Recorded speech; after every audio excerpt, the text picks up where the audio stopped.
ఓం శక్తిమోం అండి. ప్రణాములు, నమస్కారములు, ప్రేదలాడులు, సస్యకాలంలో సలాం అలైకుం అండి. ఓం శక్తిమోం అండి. ఈ స్వర్గంలో ఉన్న మాటలు ఇండియన్ ఇండియా అమ్మ కనకదుర్గమ్మ నీతో నాతో మనం అందరితో మాట్లాడుతుంది. కమాలమైన చమత్కారమైన మాట. ఆ మాటలు ఏం మాట్లాడి చమత్కారమైన మాట్లాడుతున్నాం నీతో నాతో మనం అందరితో ఏం మాట్లాడుతున్నాం. ప్రతి ఇంటిలో అంటే ఈ ప్రపంచంలో ప్రతి ఇంటిలో పార్వతి, లక్ష్మి, సరస్వతమ్మ, కాళమ్మ, గంగమ్మ 5 అమ్మలు ఉండే ఉన్నారండి. ప్రతి ఇంట్లో ఉండే ఉన్నారు. కాళమ్మ అంటే ఏ రూపంగా? అగ్రహం రూపంలో ఉన్నాడు. కోపమే అది కాళమ్మ.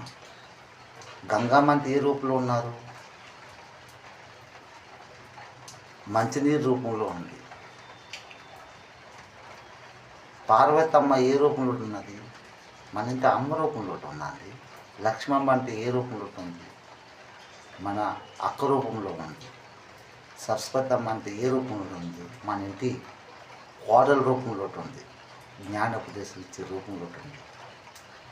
అందరూ ఉన్నారండి, మన ఇంట్లో ఉన్నారు.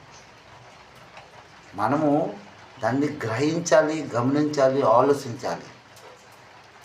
శుద్ధ సాకారంలో మనం ఉండి మనము మనసుతో మాట్లాడాలి. అవునా కదండి?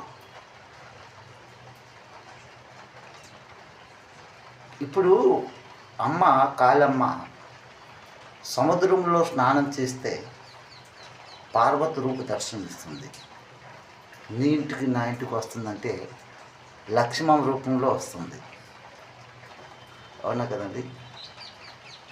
మనము చింతస్తులుగా ఉండేటప్పుడు ఆ అమ్మ తల్లి సరస్వతి రూపంలో మనకి జ్ఞానోపదేశం ఇస్తుంది. అంటే ఒక్క మనిషిలో ఇన్ని రూపాలు వస్తున్నాయి.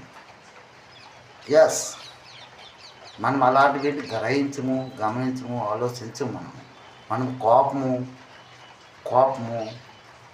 సిగ్గు, మొక్కమాటంలో మనం వెళ్ళిపోతున్నాం కదండి. మనం ఒక్కొక్కసారి మనసుతో మాట్లాడుతున్నాను. నా జీవితంలో, నా లైఫ్లో చాలా సంఘర్షాలు చేశాను, సంవాదాలు ఆడాను, అంతరంగం మాట్లాడాను. అందరూ దేవుళ్ళు లాగే కనిపించారు. ప్రజలే దేవుళ్ళగా రూపం దర్శనంలో కనిపించారండి. కమాన్ ఇండియన్, కమాన్ సార్.